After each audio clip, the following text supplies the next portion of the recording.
Hopefully it's working. I won't know for a second. Oh, we appear to be. How are you?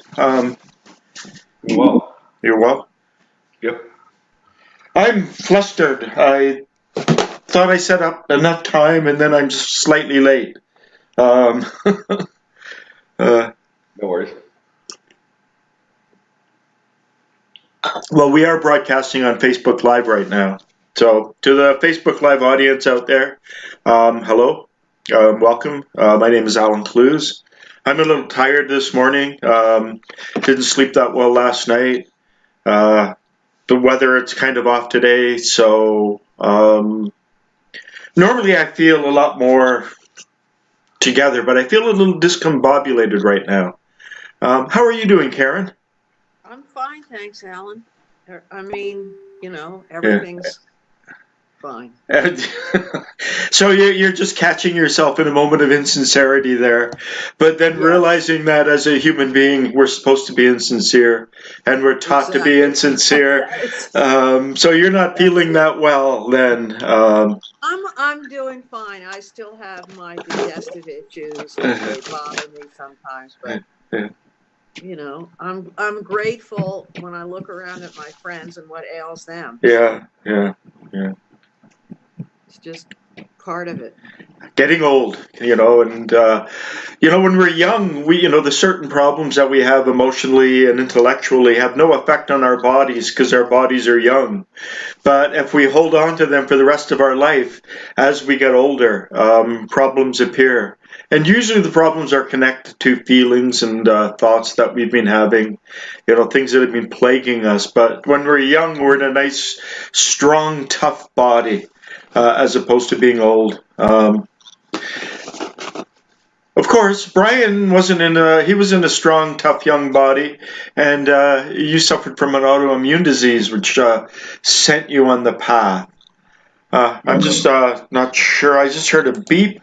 That's usually someone joining us, but um, how is the inner work going? Are you getting a grasp on doing some of the inner exercises, Brian? Have you gone to the website or the YouTube channel and checked them out? And Yeah, I've done a lot of looking at at the videos, and then also, I mean, even just last week, you mentioned, standing in lines for you, like as a great opportunity to just do a body scan and just be aware and get the body awareness yeah, during those times. And I practiced that last week, and I mean, that was even that alone is an extra, 2 to 4 minutes of that is, it's pretty good. yeah. And so now every time I go wait in line, it's the first thing I think about. And then Yeah, it's almost like I want to, maybe eventually I'll even choose a longer line to wait in yeah.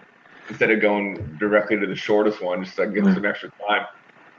Well, what I like to do is, this is slightly more sophisticated. I've been doing this for years. Is I like to choose what I think is the shortest line, and then if it isn't, to really pay attention to the sense of entitlement and the sense of impatience. I was here, I should be in the shortest line. And other lines are moving quicker. And there's a button in me that gets pressed when I see that happen. If there's 5 lines and I've chosen one that looks like it's the shortest, and then, for one reason or another, it's not. So that's a real good opportunity to observe our level of impatience and become aware of that particular negative emotion. Definitely. Mr. Gurdjieff's injunction, I can probably find it fairly quickly now that I'm getting more organized. It's, well, actually, I wouldn't be able to find it fairly quickly if it wasn't at the beginning. Here, let me see if I can pull this up. For those of you watching through YouTube, my apologies, you just saw my screen. And here, I love this quote. This is one of my favorite. This was on the study house wall. Remember yourself always and everywhere. So to do it in a lineup is great. To suddenly become aware of yourself as you're walking down the street is great. To be aware of yourself as you're walking up and down stairs is great. But the goal is to remember yourself always and everywhere. And Brian, based on your brief description of doing a body scan, I would like to challenge you as well to be a little bit more aware. The body scan is myself internally. There's a concept here and now. So it's now, when I say that word, now is sensed within my body. So in this moment, now I'm within my body.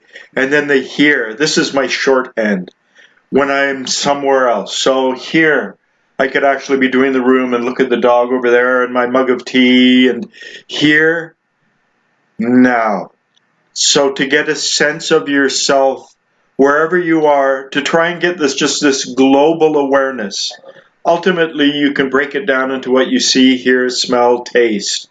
But just to get a sense of me here, myself here or here now. So one part is your body and the other part is your environment. Just like me here. This is something I did 10, maybe 100,000 times in the 7 years I lived in England. When I moved there in 1995, and it was like, me here. And, they drove in the different side of the roads. The electrical outlets are different. The phones are different. You have to flush the toilet differently. There were many, many opportunities for me to go, me, breathing the awareness and the full sensation of myself as much as I can in that moment, here, the environment I was in. And because it was a new environment and there were a lot of new things, even though I was able to sustain it over 7 years, because it was a new environment, it was like me here. If you ever get on a plane and you get off in a different destination, you will find your ability to do this as being enhanced and accelerated. So, any other comments? Any other questions? Comments on the inner work? How's the inner work going, Karen? I would have to say pretty well. I have been having very good sittings. I just feel like after all these years, something is imbued in me to make me remember myself a Okay. lot. And Okay. I'm very, I just feel like it's in me now so strongly. There's no escape. Well, there is escape, but we don't want to. It's taken us so long to get to this position. But yeah, I remember the first time I self-remembered, it was like turning on a light switch. January 5th, 1981 at 4:30 in the afternoon. I was in a class, and it was when Dr. Christopher Holmes, the professor of psychology who introduced me to the Gurdjieff teachings, introduced me to self-remembering, and it was just like turning a light on. And every time I did it, it was like turning the light on. But now it's just like breathing.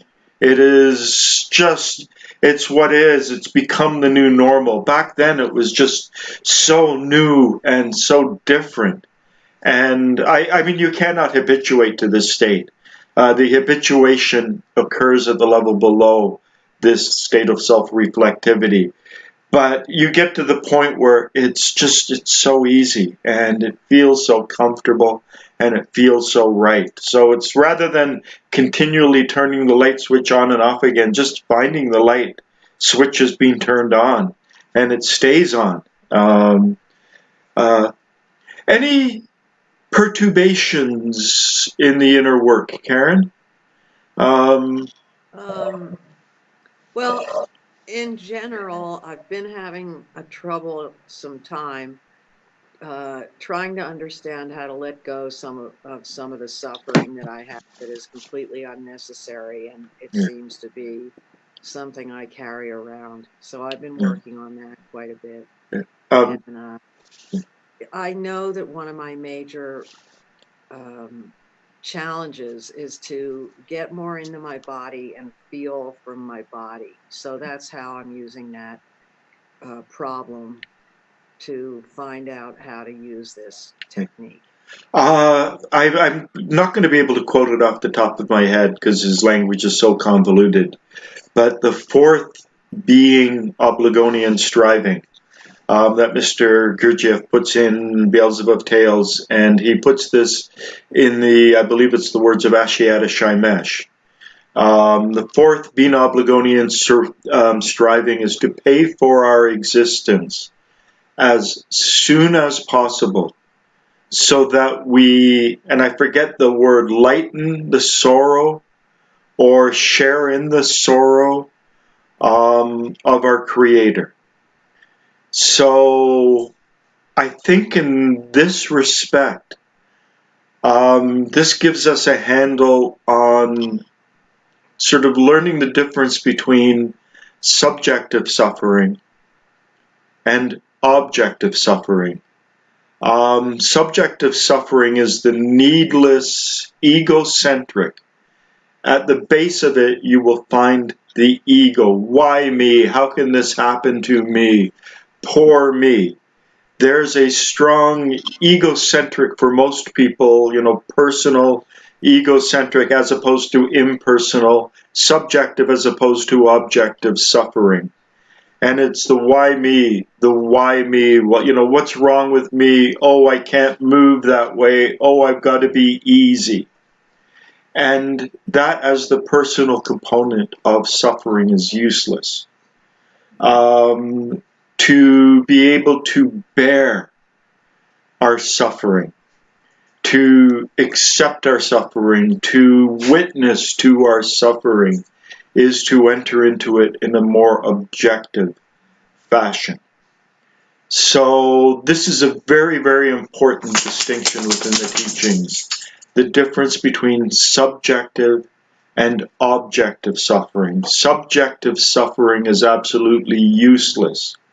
Now, a lot of subjective suffering is clustered around, and it kind of clouds out that at its core, there's something within that experience that we can suffer objectively. So the fourth being Obligonian striving, to pay for our arising.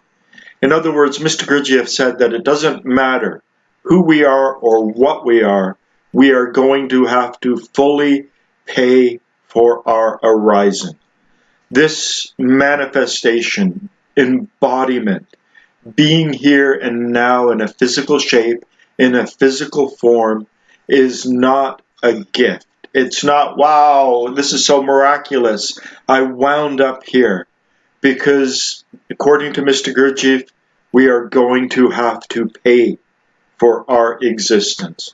And he says that great nature has it set up so that the majority of people pay for their existence upon or shortly after their death. And it's part of the suffering of death. It's part of the illusion and delusion of being in this world. But there will be a reckoning of accounts. We are not given this embodiment. We are not given this physical form, this ability to grow and develop, to be in this body for free. There is a cost associated with it. And the cost is actually work on ourselves. If we want to pay for it within this lifetime, rather than to pay for it at the moment of our death, we have the choice to pay for it early or to pay for it like everyone else. And when we pay for our arising, when we consciously suffer enough, when we do enough conscious labors and intentional suffering, when we grow and develop and evolve our being as much as we can then pay for our arising here in this existence, so that when we've done all of that work, and that working on ourselves is the hardest thing we can do. It's like taking sandpaper and rubbing off a bump in our arm and getting a chisel and knocking off a little bump in our ankle bone. The suffering that Mr. Gurdjieff talks about, that we talk about in the system, can be quite extensive. But Mr. Gurdjieff said that, anything that we suffer consciously leaves an imprint that forever becomes a part of our being. It's when we suffer things unconsciously, when we suffer things egocentrically, that he said it's like pouring from the empty to the void. So subjective suffering, the way we can identify it is that the basis of subjective suffering is the ego. The me, my, and mine. How can this be happening to me? I'm so sorry. I'm feeling so bad about me. And that is the useless component of suffering. And some people live in that state. They look at outside and it's raining and they go, oh, how could the universe do this to me?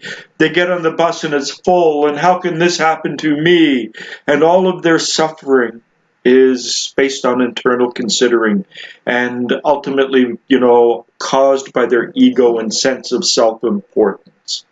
But if we can begin to work on ourselves, if we can begin to engage in the tremendous process of self-evolution, which, in the Bible they say silver is melted in a crucible and gold in a blast furnace. With the law of inexactitude, we know that's wrong. Gold actually melts at a lower temperature than silver. Silver is harder to melt. But the different levels, at a certain level, it's like we're in a crucible. But when we move up to the next level, we have to put ourselves into a blast furnace. But this is how we burn the impurities out of ourselves. This is how we refine ourselves. And one of the ways to do it is through suffering. And so this is sort of a long segue, coming back to the fourth being Obligonian striving. That, when we have pay for our existence as soon as possible so that we can lighten the sorrow of our endlessness.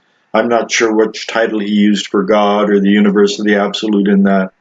But when we get rid of all subjective suffering, all the egocentric me, my, mine suffering, and we objectively sit in the pain, and we objectively suffer, and to think in that moment that we might possibly be suffering for all of creation. According to Mr. Gurdjieff, God had to fiddle things to create creation. Otherwise, creation kept on dissolving itself, eating itself. And what he did was he created this creation where we are all dependent on others for our food, and we are all food. And it's this connection of eating and food and refining and transforming energies. And at a certain level, when our development, we can transform higher energies. And by doing that, we serve a higher purpose. And so by sitting in our suffering, I've got a little problem in my knee, rather than going, oh, poor me, my knee, why do I have bone spurs? Why does my tendon fray when I move it too quickly? And then I can't walk, I hold on to the pain. I don't go me. I just accept it and recognize that I accept it. And as I accept it, hopefully I'm doing some serious work that extends beyond myself. I know you've asked about suffering before, Karen, so that I thought I've had the opportunity to explain it and give a bit of shading. Does that help? Yeah, thank you. Yes, I am working on the objective side of this. Yeah.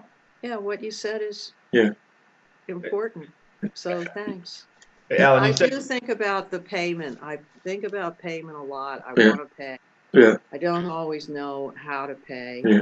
But trying to listen to that small voice inside sometimes gives me the best suggestions of how to understand things. Yeah. Well, that small voice inside is your subconscious mind, and that's your real mind, and that's your real self, according to Mr. Gurdjieff. This conscious thing on top, no, it's not our real self. So to listen to that small voice that comes from within is to listen to our true self. But yeah, it's all related to payment of our being. We want to make sure that when we check out that, we paid for ourselves long before so that we can actually be of assistance to this planet, to this universe, because we do have the potential to help this universe, even in our own small, limited way. So when you feel, for instance, that pain, I don't know where it is in your digestive tract, let's just say your stomach, and you feel that pain in your stomach, you know, you can go, oh, poor me, I've got this pain in my stomach. And then if you pay attention, when you're saying, oh, poor me, I've got this pain in my stomach, where are you holding emotions in your body, the negative emotions? We hold a lot of them in our face. So we'll be going, oh, poor me. And if you realize where you hold that level of negative emotion in your body, and then you just, move to a neutral state. So you just try to relax your face, for instance. If you hold it in your jaw and in the cheek muscles or wherever, or you hold it in your shoulders or your throat, you'll find that, there's a wrong emotion, not a wrong emotion, but a negative emotion that we can really work on that is often associated with these aches and pains. Because if we let these aches and pains get us down, to pay attention to where we are being pulled down and what that small element is, will show us the emotion we have to work against. And it will give us a taste of that emotion. And once you've tasted that emotion, you should rejoice every time you taste it again, because tasting it is to become conscious of it. To become conscious or self-reflective of it is the first step in changing it. So to take these snapshots and go, oh yeah, I've got that lemon sucking feeling on my face, like I've been sucking lemons, and that's the shape of my face right now because I'm thinking about how sore my stomach is. Just to let go of the face, to let go of the way we're holding the pain in the body, and just focus again just on the pain without all the other stuff. It gives us a wonderful opportunity to observe ourselves, a wonderful opportunity to also really begin to work on our emotions and our sense of self-importance as well. Because the negative emotions, the oh poor me, it's all connected with the ego, which is all connected with our sense of self-importance. Brian, you had a question. Yeah, so if the subjective suffering is for the ego, the objective suffering is for just It's for let's just say the universe. the universe. Okay. I mean, you're new to the work, but I mean to everything that exists. We Okay. are, at a specific point on a specific planet on a certain way of creation, but we have the potential to serve higher purposes. I mean, you've just come on through Nicole, and I don't really recommend Nicole except for as an absolute beginning. But I'm just going to pull something up on the screen. Whoops. Okay, this should have been ready. Let me just see where it is.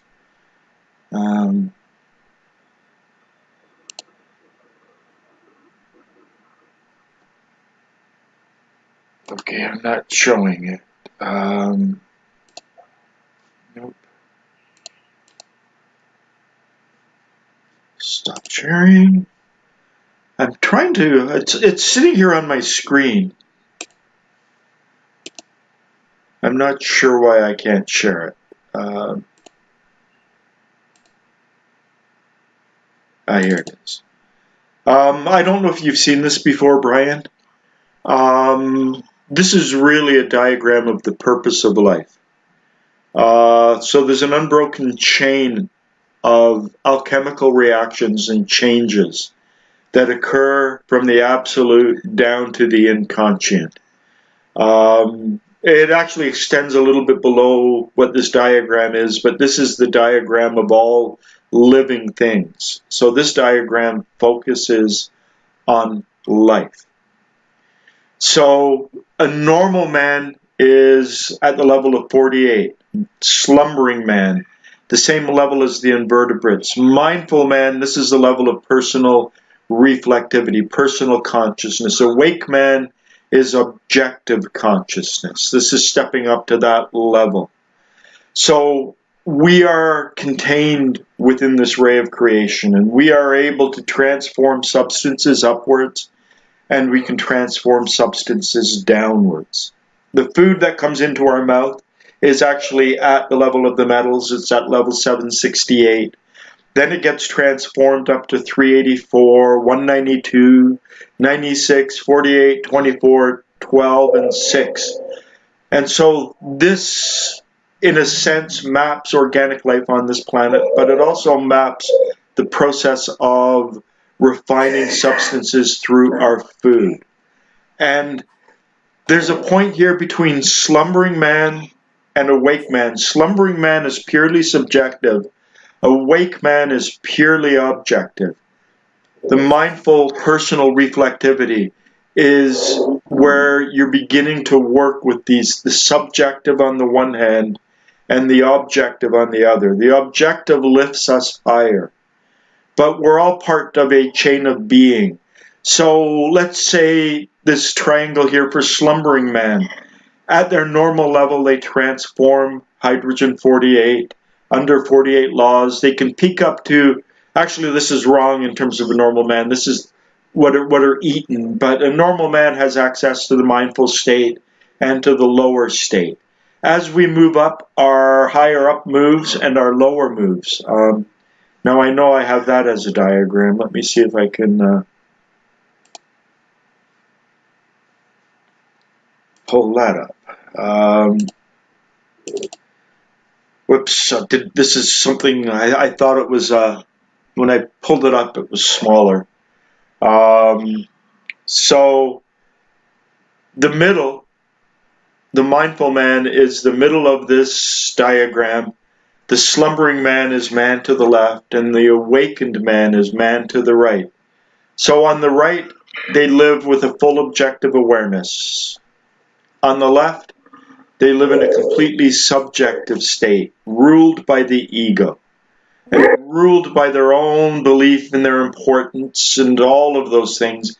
And in the middle, this is the transitional state. This is where we're moving.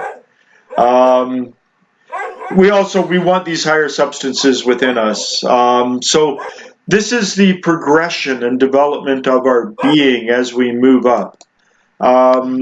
So to be present here and now in my body, to sense my body as fully as I can from the bottom of my feet to the top of my head.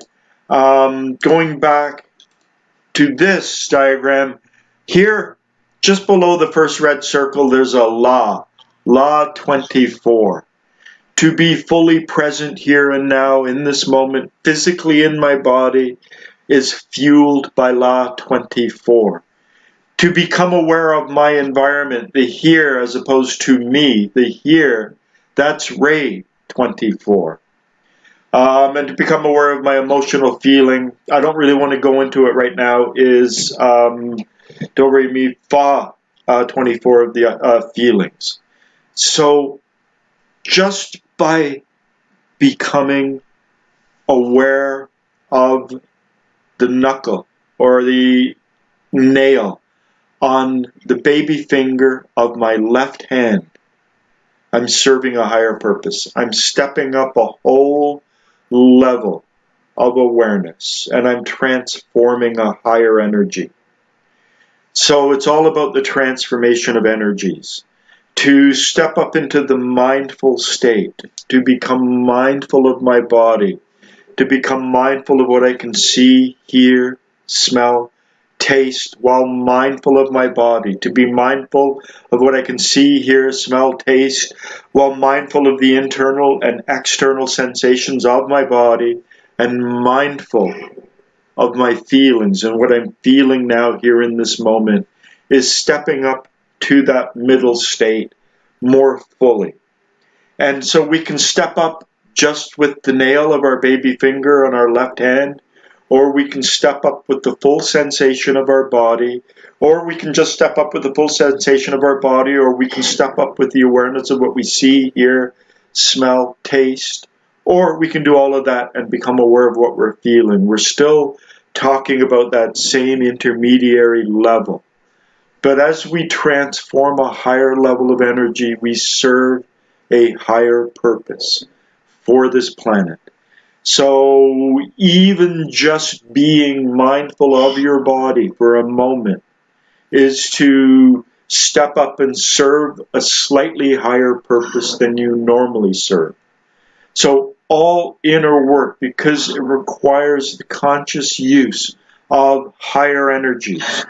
To sense my foot requires me to focus my intent on hydrogen 48 and the energy behind sensing my foot.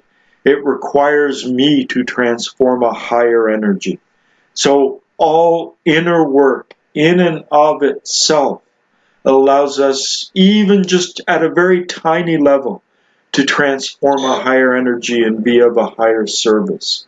So all inner work, all attempt to awaken, the mindful state, the state of personal reflectivity, me here, it's just an intermediary state. There are higher states.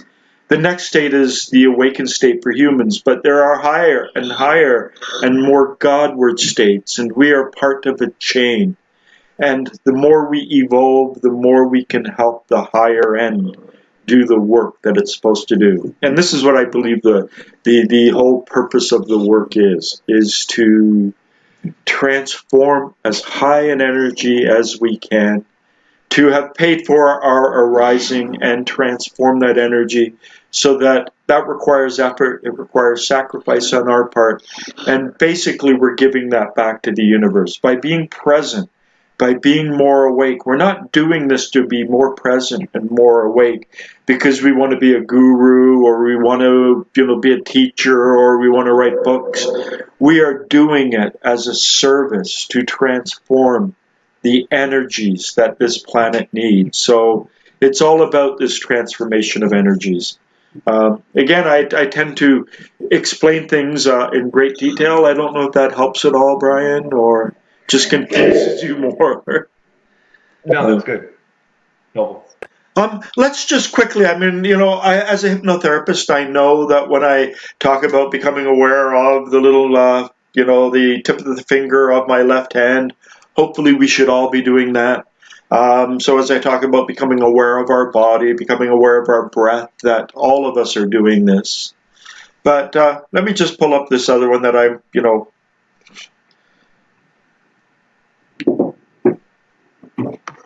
I guess I can't have more than, I'm not sure what's going on with my pictures. Let me pull this down.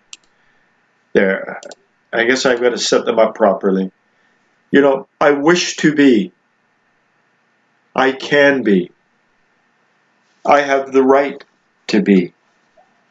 I have the ability to be.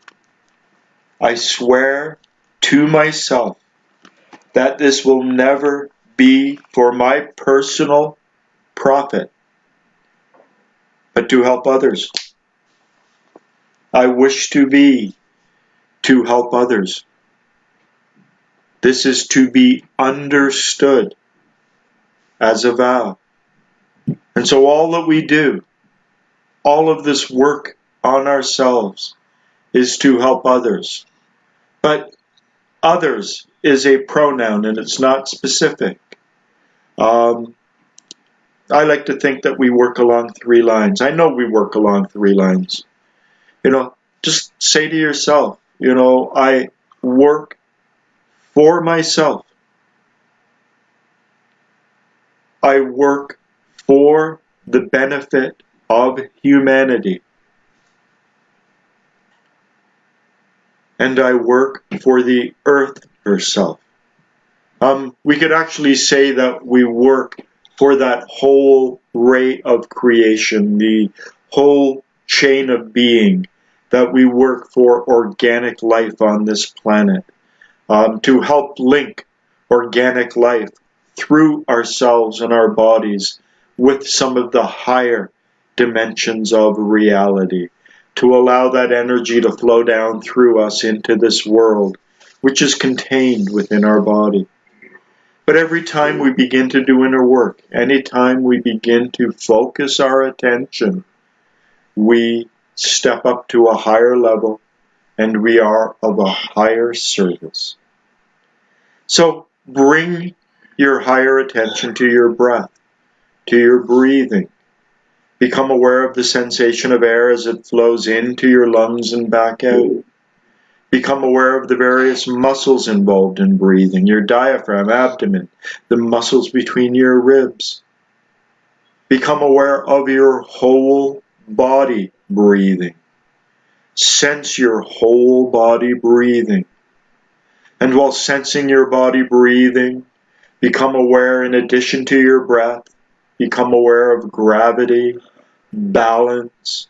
Become aware of internal and external temperature. Become aware of the atmospheric pressure. Become aware of various internal sensations, esophagus, stomach, bladder, colon.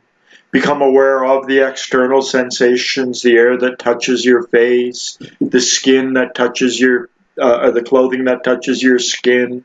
Become aware of your whole body, sensing your whole body, aware of your body breathing, aware of that flow of energy in through your nose and back out again.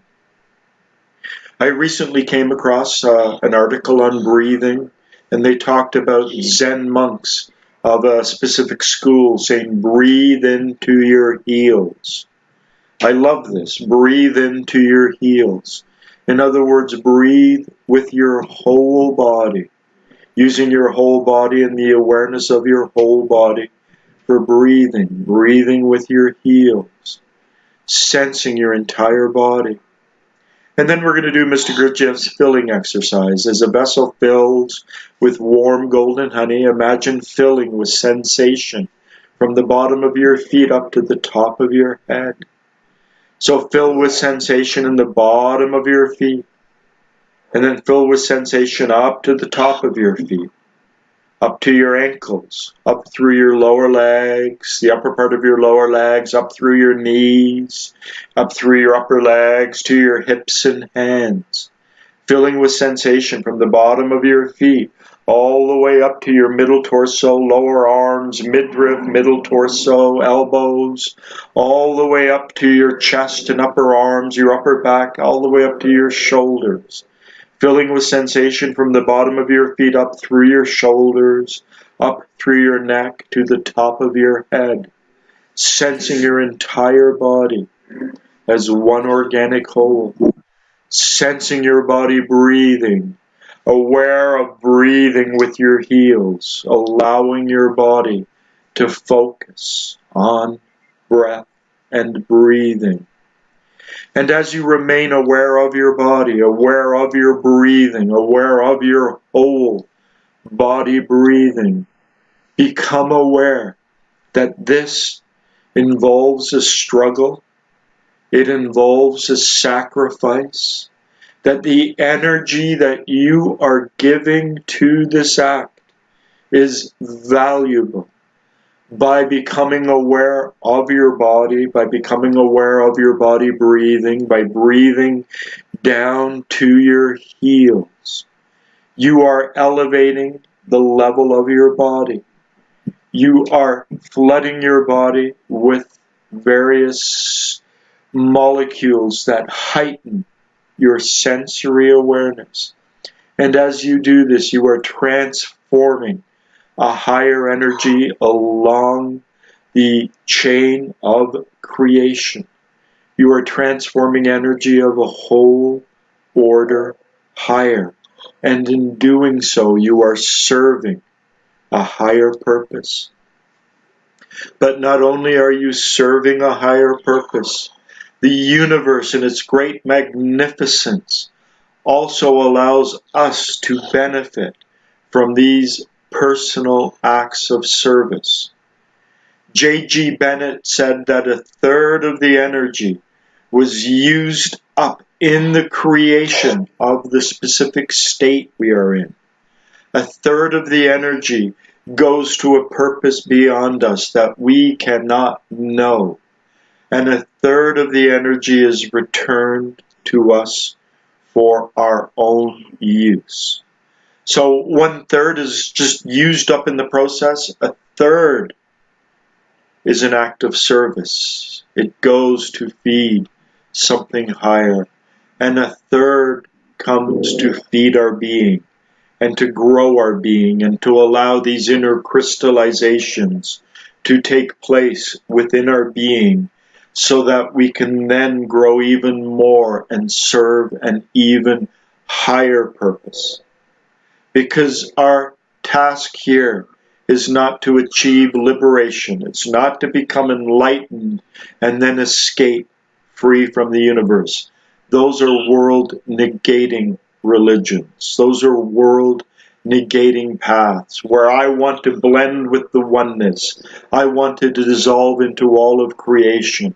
Here, what we are doing is we are saying that rather than wanting to do that, we are developing ourselves, developing our mind, body, and feelings, developing our whole being to transform as high an energy as possible, to be of as high a service as possible to all of existence. To be mindful, to be aware of our body from the bottom of our feet to the top of our head, to be breathing into our heels, to be aware of the sensation of air as it flows in through our nose, nasal cavity, back of mouth, throat, down into our vocal cords and back, to be aware of the movement of our solar plexus, our abdominal muscles, our diaphragm, the muscles between our ribs. This is a higher act. We are doing something that requires suffering, that requires a harnessing of a higher energy. And so by transforming this higher energy, we are serving a higher purpose. And this work and these teachings, it's not about us. It's not about me. It's not about the subjective, the personal. It is about the impersonal. We grow our being to help all of creation. We grow our being through this awareness of ourself, aware of our feet, our ankles, our lower legs, our knees, our upper legs, our hips and hands, our middle torso and lower arms, our upper torso and upper arms, our shoulder, neck, head. We are doing this because it makes us more conscious. It lifts us up. We see more things. We are under less laws, less influence. But we are ultimately doing this as an act of service. So bring your awareness back to your body. Sense your body. Sense your body as fully and completely as you can. And try to hold this awareness of your body, this sensation of self in the back of your awareness, and become aware of globally just the light and the objects and the information coming into your eyes. Be aware of your eyes receiving all of this light. Become aware of your ears receiving the sound of my voice and other sounds. Become aware of your nose receiving the smells of the room around you, maybe even your own smell. Become aware of the taste buds in your mouth, receiving information about the taste in your mouth.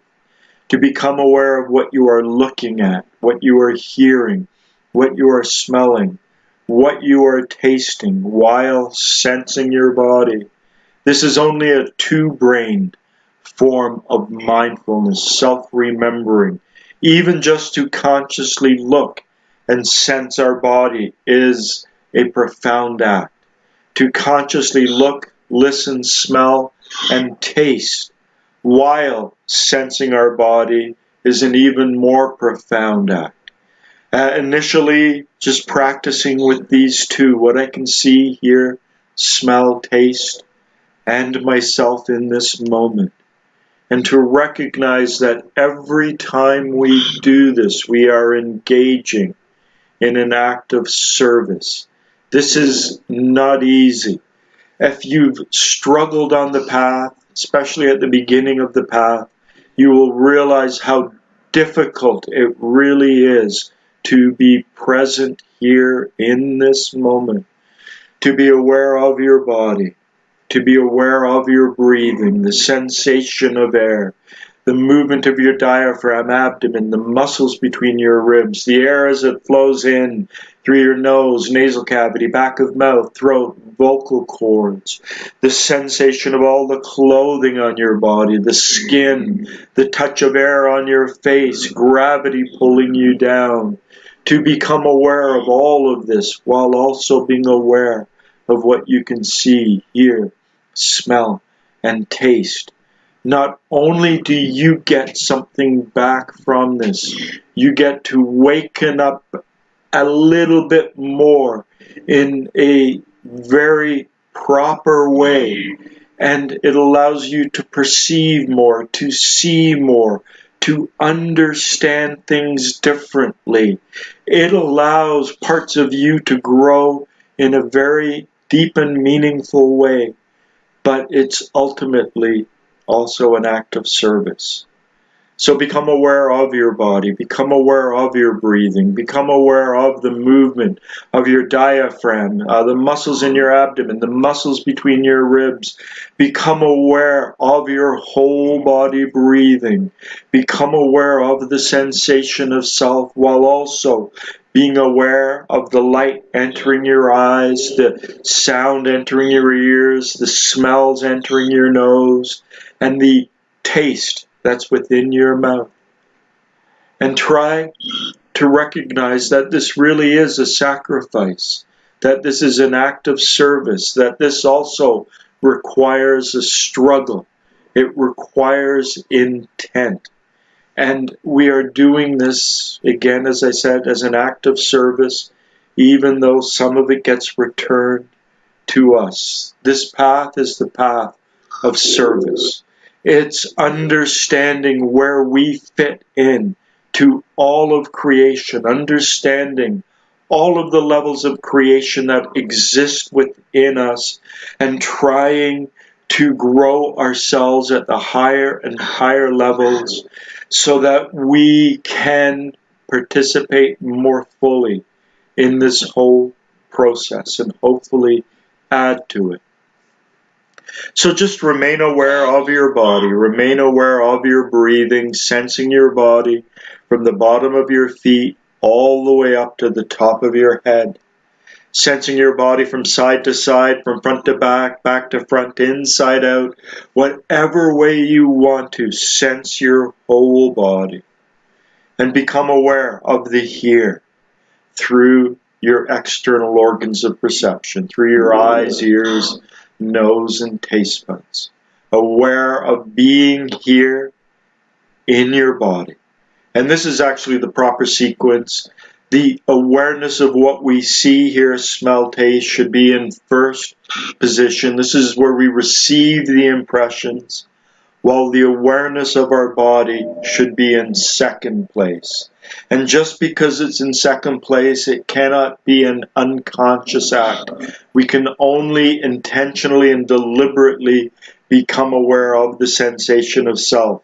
But we have to get so good at it, we can hold it sort of in the background, and then focus on what we see, hear, smell, taste. Focus on the receiving of impressions while sensing our body.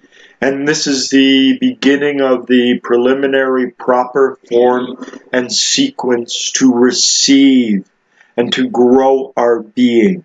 There's a whole chapter called The Proper Form and Sequence in Beelzebub Tales, and it's about receiving impressions. And we receive them through our eyes, ears, nose, and taste buds, and we have to do it in a proper way while holding the awareness of our body as one organic whole in the back of our awareness. And if we're lucky and we're far enough down the path, to bring a certain awareness, a certain mindful reflectivity of our feelings into the process. When consciously looking or looking with mindful intent, looking, listening, smelling, tasting, sensing our body is a profound form of self-remembering. It's the next one to master, and then to bring in the element of joyful freedom, to breathe in an element of joy and become aware of a higher unitive emotion. And then we are actually self-remembering properly with all three brains.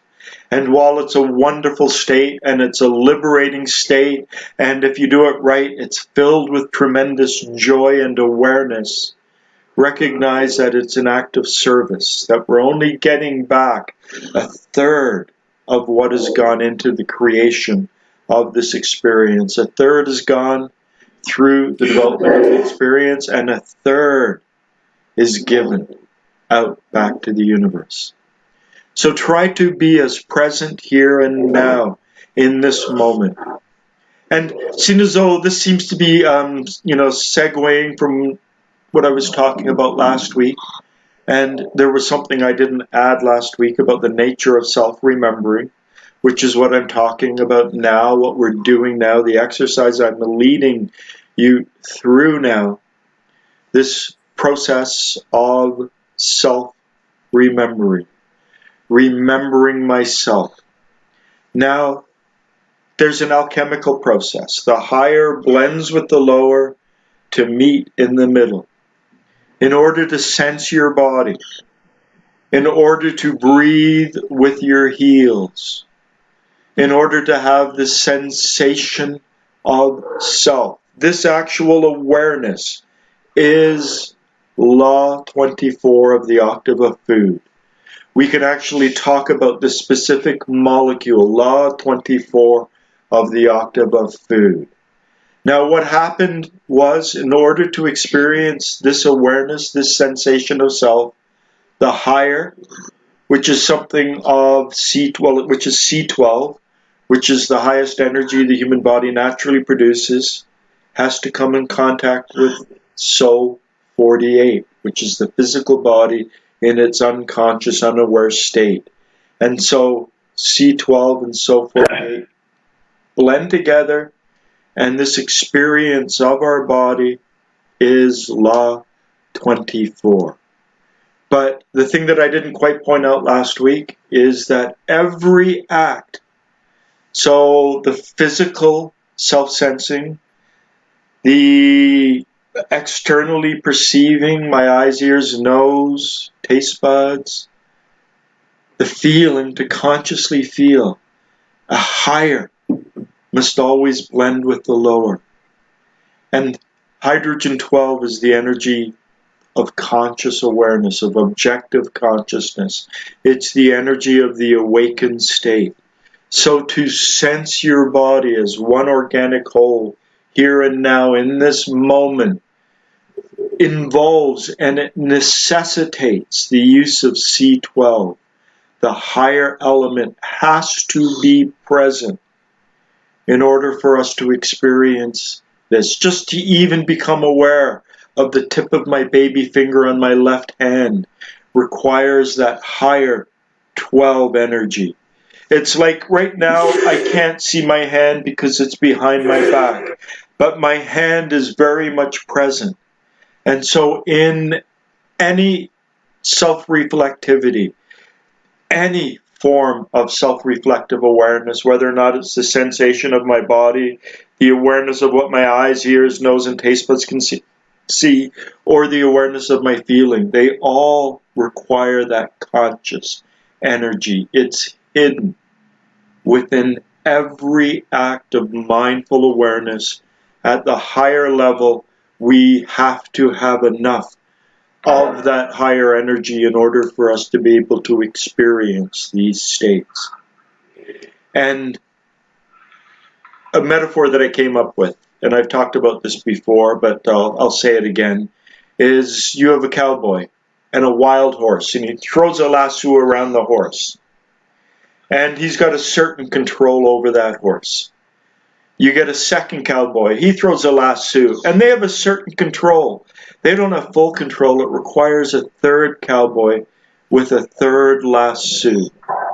And, if we think of the horse in this metaphor, and only in this metaphor, as the real I, as the energy and the real true fuel behind the ability to sense my body, the energy of the real I must be there in a very real and strong way for me to sense my body. And the more we practice sensing the body, becoming aware of what we can see, hear, smell, taste, becoming aware of our feelings, it's like those three cowboys. And eventually we learn to control that higher part of ourselves. Another way to explain this is you got a flashlight, and you can shine the flashlight on your hand, and the light is mindful awareness and going, wow, look at my hand, and we can really sense our hand. But at a certain point, it's like, where is this light coming from? And when we look deeper, it's coming from level 12. It's coming from the level of conscious awareness. And what we want to do is we want to bring that light into the front of our being and live from that state. But every act of mindful awareness taps into that higher level. It's the witness, it's the observer, it's consciousness. Right now we can become aware of our hands. We can be the awareness, the observer, aware of our hands. Can we become the observer, observing our body? Can we become the observer, observing our external perceptions? Can we become the observer, observing our feelings?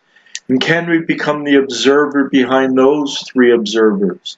So the observer observing our thoughts, our sensations, and our feelings.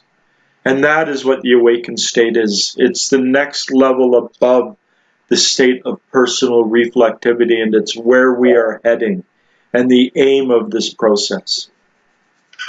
So, this is me just sort of riffing. I'm still trying to keep it in the context of an inner exercise, but I'm going to bring the inner exercise to a close now. So I started out, this started out as an inner exercise, and I explained things as it went on. Our body, our breath, what we see, hear, smell, taste, what we feel. These are all acts of higher consciousness, higher awareness, acts of higher service. Behind them also exists the real I, the true self, the witness, the observer. So we're bringing all of this into play, and we're slowly growing our being at a higher level. So I'd just like to conclude by just becoming aware of the fact that we have an atmosphere. Bringing the atmosphere back around ourselves, perhaps a meter and a half. It can be dispersed and spread all over the place. Bringing it back to ourselves, a meter and a half. Keep it tranquil, keep it calm, keep it still. And in a moment, I'm going to count from 1 to 3. And when I get to 3, we just breathe our atmosphere in. And as we breathe out, we imagine something remains. 1, 2, 3. And then as we breathe out, imagine something remains inside to grow our being. And then silently in your mind repeat, may results from this exercise be transubstantiated within me for my being. And then just come back to the present moment And I know that some people have told me they like the fact that when I do inner exercises, I weave a lot of information and stuff in, and some just prefer me to do the inner exercises, but, I felt a little inspired today. Brian, you had a comment, something you wanted to ask more about. Yeah. Could you consider like the real I, the true self, and the observer? I mean, what's that relation to the subconscious? Is it pretty much the same thing? No. No, no. The subconscious is something different. Yeah. Not related? The real I is beyond the subconscious. There are subconscious parts of the brain, the amygdala, the hippocampus, the certain parts of the limbic system. There are conscious parts of the brain, the prefrontal cortex, the higher self. So the subconscious is contained within the physical body. It's contained within matter. The real I is basically from where we are. It's immaterial. It's beyond ourselves. I think I messed up slightly this morning. Just give me a second because I really have to go to the toilet. I'm just trying to see if I can just bring up an inner exercise. Yeah, we're going to do a holy affirming, holy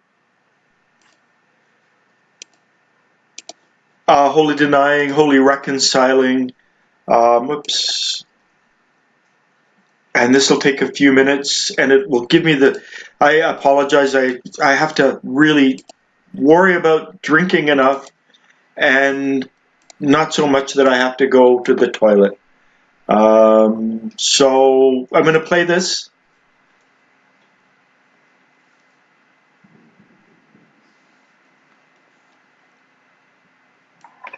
We can hear this? Okay. Oh.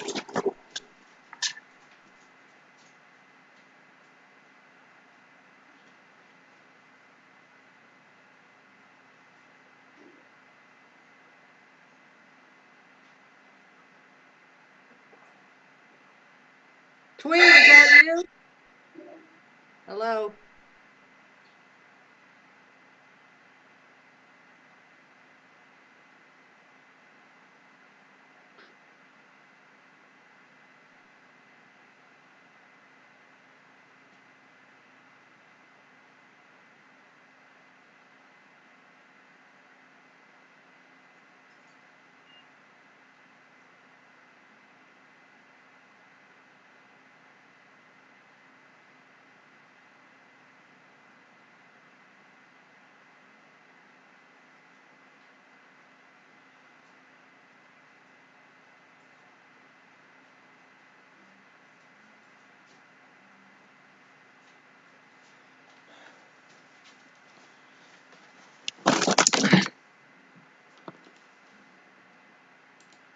I hope you heard that, or whoops. Any comments? Are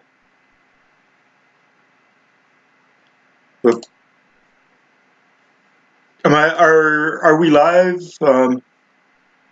You can hear me? Yep. Oh, okay, good. Sorry about that. Getting up at 7 in the morning and having coffee and liquid to drink and stuff. As a hypnotherapist, it's always one of my banes is to figure out how to keep myself hydrated and to go to the toilet at certain opportune times, not to have to do it in the middle of what I'm doing. Any questions? Any comments? Any? I have nothing to add. Okay. Thank you. I'm going to pick on you, Brian. Sure. When we talked before, you were curious about personality and essence. Yep. What did you want to know? What do you understand them to be? So essence is pretty much, what you're born with, what you come into the world with, and then through as you grow up, your personality builds on like who you surround yourself with and things that you do. And then the objective is to then shrink the personality and then grow and let the essence feed off of the personality. So the essence grows back and the personality shrinks.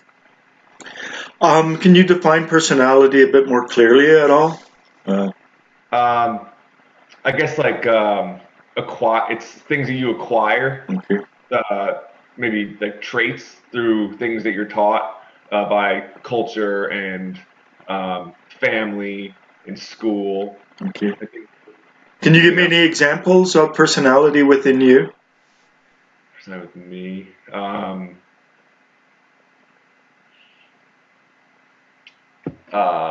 don't know. I don't think I can actually. I don't know. Well, I mean, I mean, I'll give you a little bit better definition. Personality is what is false within ourselves. It's what comes from outside of ourselves. So it's not authentic to us. We learned, we acquired, we absorbed it.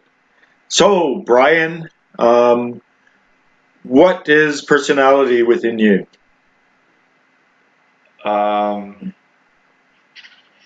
guess. Come on, Brian. Oh, my name's Brian. Yeah, that's the biggest one.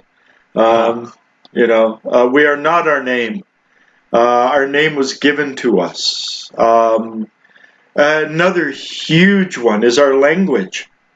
The fact that we understand each other and we're speaking the same language, but language is not inherent to us. Language comes from without. The metaphor that I like to use is imagine a garden, and the garden has these native plants, but all these seeds blow in over the fence, and they land in the garden. And though some of those seeds can actually help the plants in the garden to grow, but way too many of them causes the garden, the initial plants, to be shriveled and block from light. And so we have to learn to prune personality. We've got to learn to identify personality as opposed to essence. Essence is what is naturally ours. It's those things and those qualities that we are born with, that we can cultivate. In this system, 3 or 4 extremely important ones qualities that are inherent to us that we can cultivate are love, hope, and faith. Another one, important one, is conscience. These are all we're supposed to cultivate them from within, and we get all these malignant forms from without, all of this negative stuff from without. Think of how many hallucinations about yourself, Brian, that you consider to be accurate. Your name is Brian. You're an American.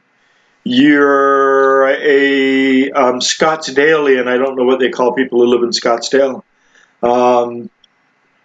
You could apply all of these labels to yourself, which are not true.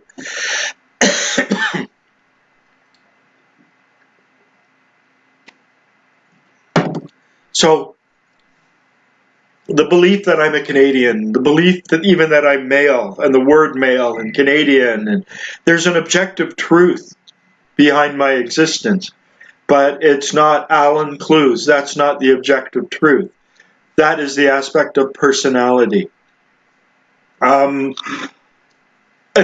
thing to do is to imagine a thought experiment. At birth, you're miraculously not split into 2, but you're made into 2. So right down, to the hairs on your toes and your fingerprints, you're identical. And one of you is taken to the other side of the world and adopted into a family over there, and the other side was raised as you were raised. What you would have in common would be more essence. The difference, so the language, the culture, the beliefs, would all be personality. If you were Mayan 1,000 years ago and you thought it was frightening to be outside at night, so you have to hide inside, and whenever you looked at the stars, it was something to be frightened. That's not true about the stars, but it would change you on the inside to absorb those beliefs. So to imagine, what would it be like if you had been born in Iran, to Muslim parents speaking Farsi, or if you had been born in Uganda to African parents speaking, Swahili or whatever. What would be the same about you, and what would be different? But it gets even more complex because we can also cultivate. Excuse me, my voice is going. Cultivate essence as well. Those seeds that are native to the soil, they have to be pruned. They have to be grown. They have to be nurtured. There has to be a bit of distance around them, and they need, phosphates and who knows what to make them grow. So even though one of you may have been, grown up in Scottsdale and another in Iran, there are also inner qualities that grow. Things that make us who we are. I have always viewed the shamanic soul retrieval as being somewhat related to essence. And, imagine that you're 5 years old and you grew up on a farm. And you grew up with the farming chores into a farming household and, the farming way of life, and the farm went bankrupt when you were 5 and you had to move to the city. So you would have had these shoots that would have been cultivated and grown that if you had stayed on the farm would have matured, they would have developed in a certain way. But because you moved to the city, their proper and natural cultivation doesn't happen. Suddenly all those city influences and city experiences, and so there's a part of you that doesn't grow the way it would have grown and should have grown if you had stayed on the farm. So our essence is also able to be dislocated, to change. And I think a lot of problems that people experience, particularly at the level of essence, is because they grew up in one situation and then sometime in their childhood they were taken to a different situation, and so they didn't grow the way they would have grown and should have grown if things had been proper. So to be born into a tribe of settled people in a settled location would have given you a certain essence.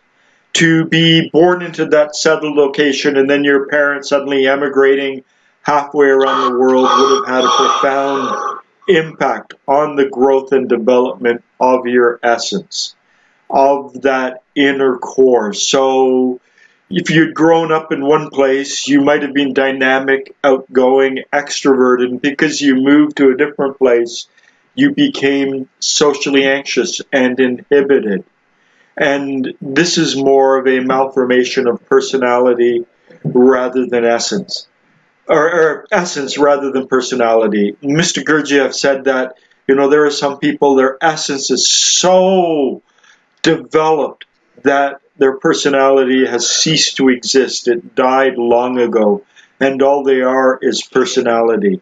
And he also said if we knew how many people walking out there had the personality or the essence of a small child, it would, he didn't use the word break our heart, but it would break our heart to realize how malformed people are at the level of essence. Because once the personality gets to a certain point, the essence is gone completely? For certain people. Now, another thing we have to understand is you're reading it through Nicole, who got it through Uspensky, and this is where one of the errors were introduced into the work, because we think of essence as being Shangri-La, the promised land. That's the way Uspensky wrote about it in Search of the Miraculous, because he never got beyond that level. So the essence was looked at very much longingly. But Mr. Gurdjieff told Catherine Hulme, the essence is not ours. We shouldn't identify with it because it's human essence. So the essence is not the be-all and the end-all of our development. It's something we share with all of humanity, but it is ultimately at a profound and meaningful level. We are not our essence either. The real self is the next level up. Personality is the mechanical, machine-like self in World 48. Under 48 constraints, 48 laws, it doesn't have a lot of freedom to choose or do. Essence is the self at World 24. It's twice as free, twice as vibrant, twice as intelligent as personality. But it's only half as free, half as intelligent as the real I.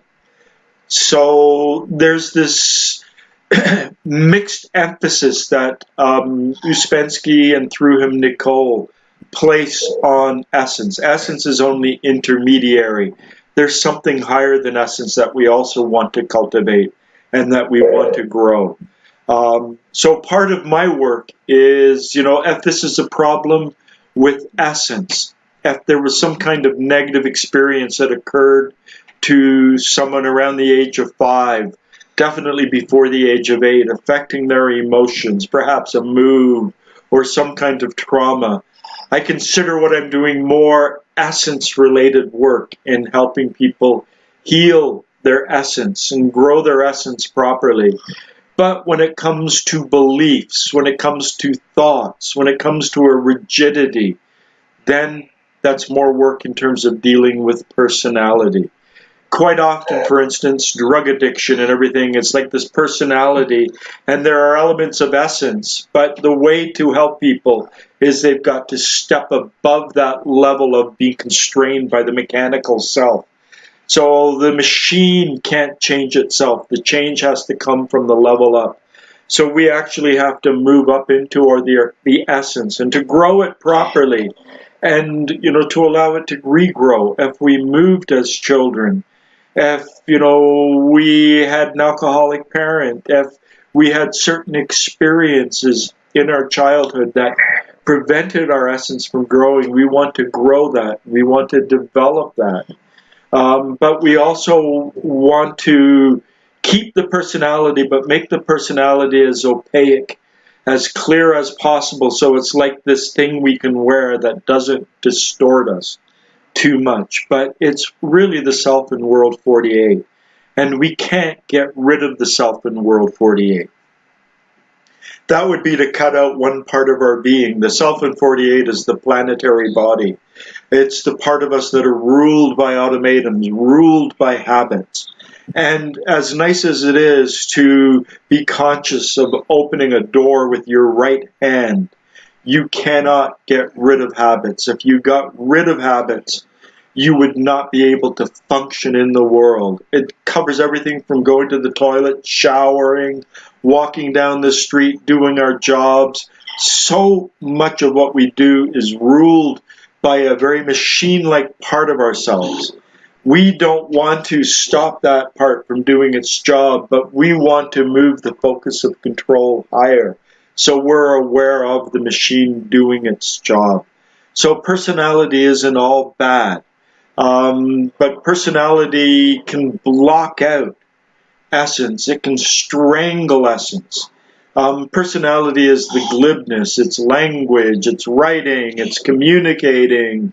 We can become very focused in everything but us, and we can grow personality, but essence, if we ignore what's there, it will die out because it also needs to be cultivated from within. So essence and personality are both dynamic. They are both parts of us that can grow, that can be pruned, that can have certain experiences. And for the proper growth of essence, we need a properly developed personality. That is a personality that's not so caught up in itself, that is able to function from a more objective perspective without the ego. And then we've got to work on essence as well, those emotions, particularly the deep-seated ones and the experiences that we had in childhood. Fortunately, this is really the focus of my work as a hypnotherapist. So, I understand this in a very, very deep and meaningful way. There are certain essential features that we want to grow within ourselves. Confidence, trust, faith, hope. But we don't want them to be a weakness, and we don't want them to be something that is abused by other people and things in the world. So that's where we need to have a good personality that's capable of defending the growth of essence, but not so strong that it strangles essence. But personality being mechanical, it cannot be controlled except from a higher level. And at the higher level, you trust that you will step up with the right foot for all your steps upstairs, that you will put your pants on the right way, that you will unlock doors the right way, and you will turn lights on the right way, and do all sorts of things properly at the habitual level. But you can do all of that while being aware of doing that. And so you can have both of those levels operating. And as you move up to that level of personal reflectivity, we are much more engaging in the activities of essence. Essence is really world 24. Personality is world 48. Personality is very mechanical. Essence, it doesn't mean it's not mechanical, but it requires intent. And it's of a whole higher order freer. So what was above essence? Above essence is the real I. That's the essence needs to be cultivated in order to get the real I. It certainly does, yeah. I've been staring at the light, now I can't see the time. Any other questions before we go? Okay. I was staring right at my light, and my eyes are gone now. Try to be more present. Try to be more aware of your emotions. Try to notice where you suffer subjectively. Oh, poor me, why is this happening to me? What did I do? And times when you suffer more objectively, just to sit in the suffering and to experience the suffering. And also become aware of personality and essence. Those feelings that are native within you. And, I believe love, joy, and peace, or love, peace, and joy, head, body, heart, are natural feelings within us. And when they get distorted, so love turns into anger, and joy turns into despair, and peace turns into fear. And so if we have anxious or impatient, or it's some kind of an emotional flavor, and it shows us that something's a little off and wrong about ourselves, and trying to figure out how to get our essence to be back, to grow it properly again.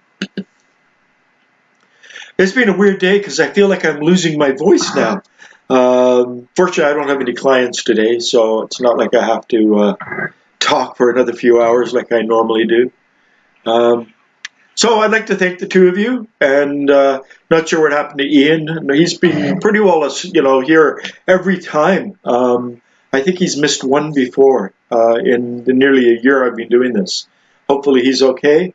Hopefully everyone's okay. Different places in the world. How's Guido doing? I don't know. I haven't been able to get a hold of Guido, so all I had was his Facebook contact. I assume that the fact that we haven't heard from him is not good news, is my guess. But I know if he was able to contact us or me, he probably would have.